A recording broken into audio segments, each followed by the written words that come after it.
I played WWE 2K24 early. This is about posts, bro. I think we should start to get away from the gamer that's real big and just sits at home on the computer and on the game. I don't know. I don't like that stigma. So I'm not big. I'm actually pretty. I don't know. Average, skinny. I don't know. I'm small. Um, let's get right into it though.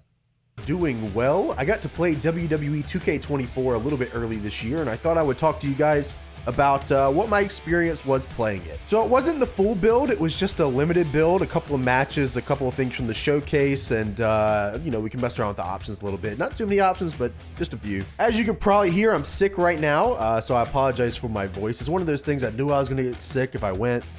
Because I just knew I was due to be sick, if that makes sense. It's like I just knew it's been too long since I've been sick. So I apologize for my voice here, but we're still going to trek this out either way. So the biggest thing right away is that the gameplay is pretty similar to WWE 2K23 if you guys played that at all. Like really, really similar. I think the idea for this year's game was to take what they did with 2K23, which they thought was really well done, and a step in the right direction, and they said we're just going to start adding on top of that. Which is probably what they should have been doing forever, but it took them so long to just figure out the base game that they wanted to present until, like, I guess people liked it enough, and I guess maybe they finally hit it last year, and they decided they're going to add some stuff on top of that. So this year it's all about like little additions, small things that add up to big things. So we got a couple of new match types. We got some new features in the actual games, including like this little throw system I'll talk about here in just a second.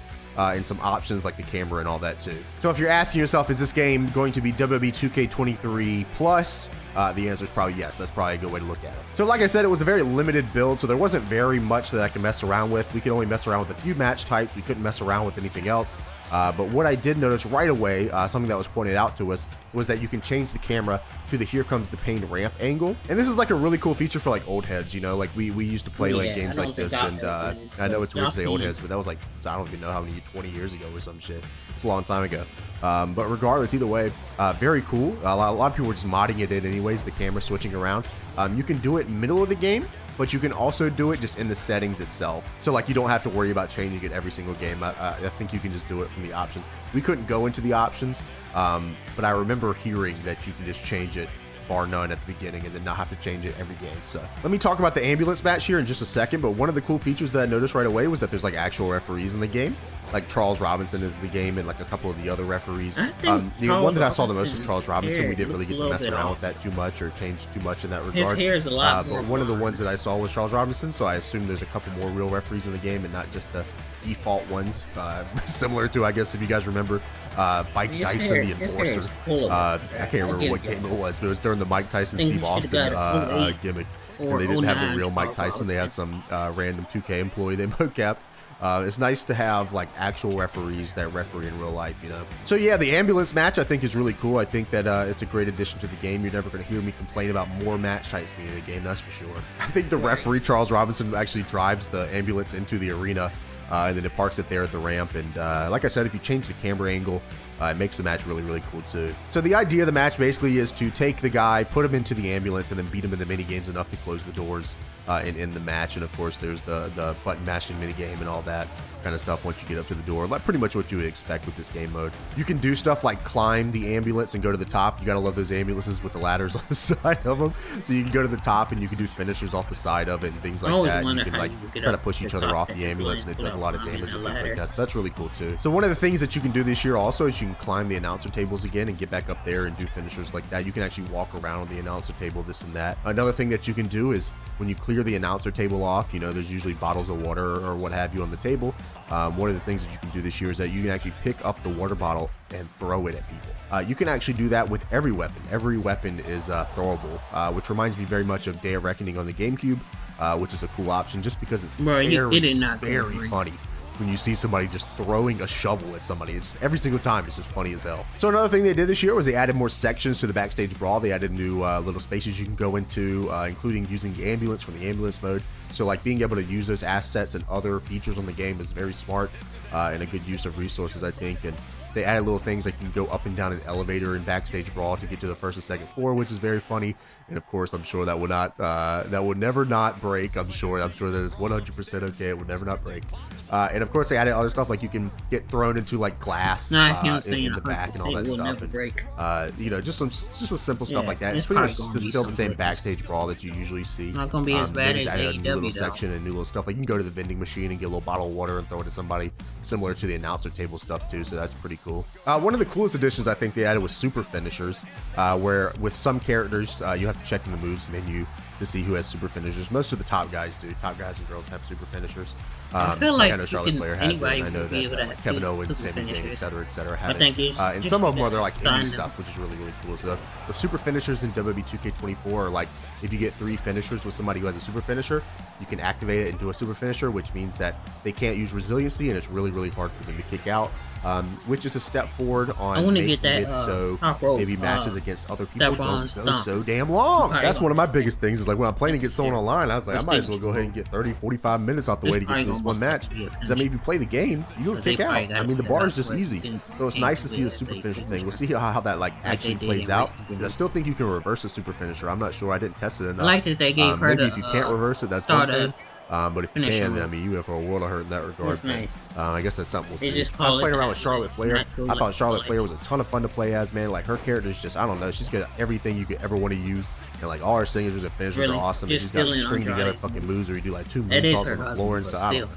Just fun. It was just fun. So 2K showcases in the game. That's definitely a love or hate mode for sure.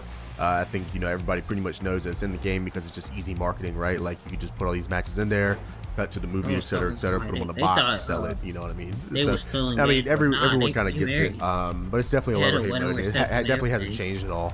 In any regard, it's still the same. You do the objectives, you know, watch the match or whatever, and then you beat it, and then you unlock some stuff. Was it their Mary or was it It's pretty much the exact same thing. And one of the coolest features they added in this game, I mentioned a little earlier, is like a throw system. I guess in my head I was saying like throwing punches, but it's more like a strike exchange mini game. So from what I understand, it can only happen once per match. But yeah, it's a strike exchange mini game. One guy throws a punch, the other guy throws a punch. You keep going into this mini game where you have to keep the little bar into a circle. And if you miss, then you fail, and the other guy gets the upper hand. And if you fail too much, then you lose a strike exchange minigame. One of the cool things about it, though, that I ended up figuring out was that if you go long enough in the strike exchange minigame where you both aren't failing that much, then eventually you'll go into a straight-up hockey fight. And the hockey fight animation is awesome. You really are just going at it crazy. A lot of WWE fans will notice it as like the Zayn and Owens like strike exchange spot, the hockey fight spot they do. It's very similar to that, and it's really cool. And also in the mini game, there's like a little sliver where obviously if you hit it in that circle, I don't know why I always call it this, but you guys remember in Gears of War where there's like the perfect reload, where if you hit it in the perfect reload, you would automatically reload and your bullets would do more down damage or whatever it was. That's what I always think about when I think of these mechanics, but this is kind of what it is. So you have to get the bar into the little area, but if you get the bar into the smallest sliver area that's like gold, you automatically win the minigame. But I put off this awesome like end of the match string with this that I thought was really cool. You can activate it pretty much whenever you want. It can be the beginning, middle, end of the match. Whatever time it ends up getting activated, ends up getting activated. Yeah, I believe you could, I don't know if there's multiple ways to do it, but I think you could just long press the strike button and it'll activate it most of the time. Unless I did this cool thing with Sami Zayn where me and Kofi Kingston got into a hockey fight at the end, and then I ended up hitting him with the Blue Thunder Bomb, kick out, put him in the corner, fucking super finisher, brain buster, and it was awesome. It was like the coolest shit ever. I was going nuts. Like that's some real shit, you know. That's the shit I die for. And yeah, man, that's pretty much what we got to play. That's pretty much it. It was a very limited build. Couldn't do very much. I assume someone somewhere will play the full build over the next few weeks. It would have been cool if you would have did like a but yeah, that was pretty much what I got to play. So yeah, my final thoughts are that it is WWE 2K23 Plus. If you like 23, you're gonna probably like this one. You know, they do their best to up the graphics every year. They always try to have the biggest, the baddest, the fucking best roster of all time. You know what I mean? And I think that you'll probably, like I said, if you enjoyed 23, there's probably no way you're gonna enjoy this unless something fucks up catastrophically. Which, hey, it happens. Shit, we already saw it a few years ago. Hey, don't even get me started on that. So that is it for me. I appreciate you guys as always. I hope that you have a good rest of your day, week, year, etc., etc. And you know, if I got any other 2K stuff coming up, you'll be the first to know. Thank you guys. See. I think everything is gonna be good. I won't have to do that much